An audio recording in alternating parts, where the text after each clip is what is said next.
Hey YouTubers, it's Joe, and got my hair cut. And it is July 4th, Sunday, and it's like 30 degrees outside, so I've been housebound all day.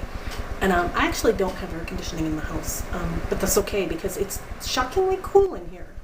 I'm not uncomfortably hot, I'm not really hot at all. I have a fan going, I'm in the shade. I actually did go outside for a little while, and it wasn't so bad out in the country. It's not like city heat. It's really not oppressive the way it is in the city. At any rate, city girl that I am, or historically have been, I just lay low when it's, actually my magic number is 24 degrees. So if it's 24 degrees or hotter, I stay in. I actually cancel all plans and stay in, unless I'm going someplace air conditioned or whatever. But that's my magic cutoff number. So today I stayed in and I read this book that came recommended to me. It's Derrick Jensen, The Culture of Make-Believe. And the reason that it was recommended to me was that I had posted something on my Facebook that garnered a lot of arguing. And what I had said was that the hippie, peacenik, social activist in me will always take the side of the protesters, even the violent ones. And that's very unlike me because I'm a real peacenik at heart, but the G20, anyway, I live near enough to Toronto that it was huge news with G20 and G8 summits all last week, and there was huge riots that broke out, and 900 people were arrested, most of whom were peacenik activists. And 10 years ago, that would have been me. That would have been me at that protest. I didn't go because it was probably too hot that day or something. Anyway, but I do take the side of the protesters, and I can't always articulate why. So anyway, this argument broke out on my Facebook because I work for the school board. A lot of teachers and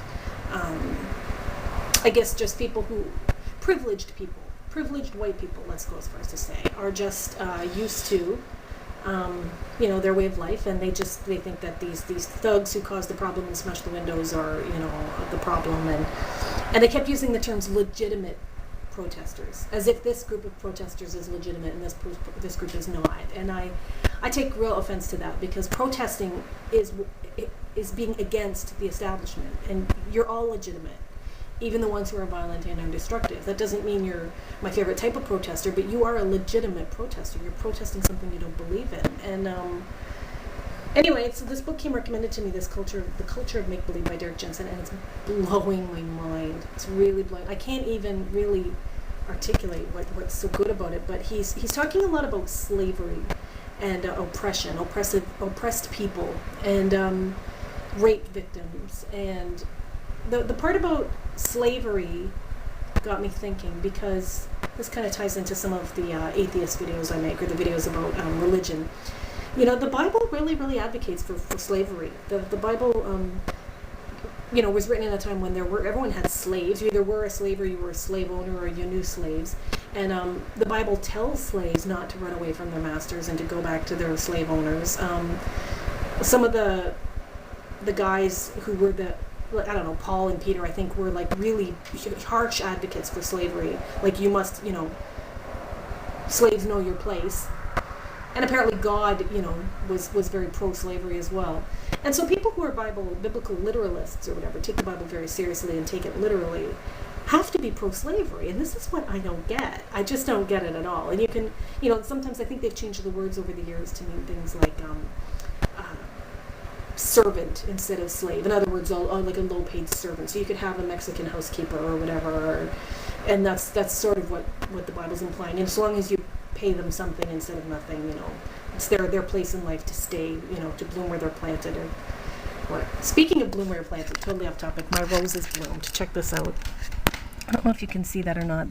Those are called Double Delights, and yeah, they just bloomed today. You have no idea how excited that makes me, because I've had some real horrid soil out front. I have clay. I live on a farm where it's all clay soil, and I had to really build that soil up.